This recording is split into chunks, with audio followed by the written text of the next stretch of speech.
Սվետա Գալստյանը Վարդաշենի հանրակացարան է տեղափոխվել գիշերօթիկում սովորող և ապրող 2 երեխաներին մոտ լինելու համար։ Քարակերտ գյուղի նրա տունը բնակության համար այլևս պիտանի չէ։ Ոչ դուռ ունի, ոչ լուսամուտ, ասում է Սվետան։ Տունը վերանորոգելու խնդրանքով նա դիմել է կապի օպերատորներին, անհատ բարերարների, բայց մերժվել է։ Հանրապետության նախագահին էլ է նամակ գրել։ Այն մարզպետարան են ուղարկել, որտեղից Սվետլանային 20,000 դրամ են փոխանցել։ 20,000-ը բերել եմ, ինչ եմ առել, մագարոն, ձեթ, ճաշի պրոդուկտ առել եմ, այսօր մտնում ես խանութ, ինչ ես առնում։ Եթե մի ձուն լինի 100 դրամ կամ 75 դրամ,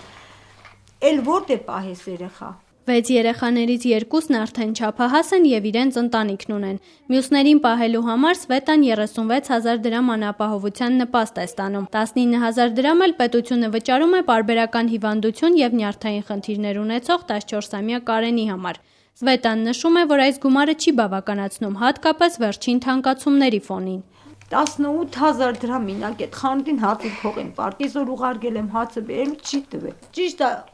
ոչ մեկը պարտավոր չեն, բայց թող պետությունը լավ հասկանա, որ կան կարիքավոր ընտանիքներ, հանգամանքները չանեն, անեն էժանացում, որ կարողանան մարդիկ գոյետևեն։ Տղա երեխա են, պետք է գնան հայազգին ծառայեն, ինչ սնունդ են ուտում, ինչ ապրումներ ունեն, որ ես ուղարկեմ երեխա ծառայի։ Սվետան նախկինում աշխատել է, բայց հիմա 3-ամյա փոքրիկին ոչ մեկի խնամքին չի կարողանում թողնել։ Երեխայի հայրն էլ Ռուսաստանում է որոշ ժամանակ բնակվել ու աշխատել, բայց այնտեղից բավարար գումար չի կարողացել բերել։ Ֆինանսական վեճերի պատճառով Սվետան ամուսնուց բաժանվել է։ Փող չի բերել 1 կոպեկ, մինչև հիմա այսօր եկուց այդ գումարը չեն ուղարկում։ Գնում են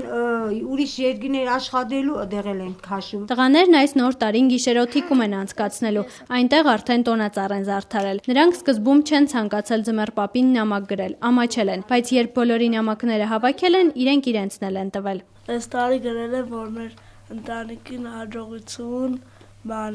ուրախ նոր տարի լինի։ Հանրակացարանի սենյակն ու գույքը ընտանիքին չի պատկանում։ Սվետան երեխաների հետ մի քանի ամիս այստեղ անհատույց բնակվել է, բայց տերն այժմ այն որոշել է վարձով տալ։ Նպաստս 36,000 դրամ է, որից հիմա 30,000 պիտի տան մեզ տան վարձը։